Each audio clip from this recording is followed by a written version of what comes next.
Tea పెట్టకుండా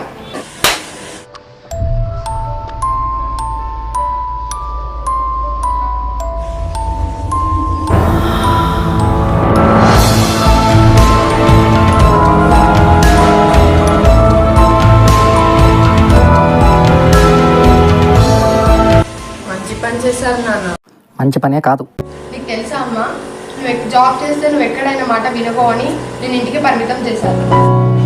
పెళ్ళైన ప్రతి వాళ్ళు చెప్పే మాట ఇది. మీరు భార్య పిల్లలకి ఫ్రీడమ్ ఇస్తున్నాం అంటారు కదా, ఎక్కడిస్తున్నారు ఫ్రీడమ్?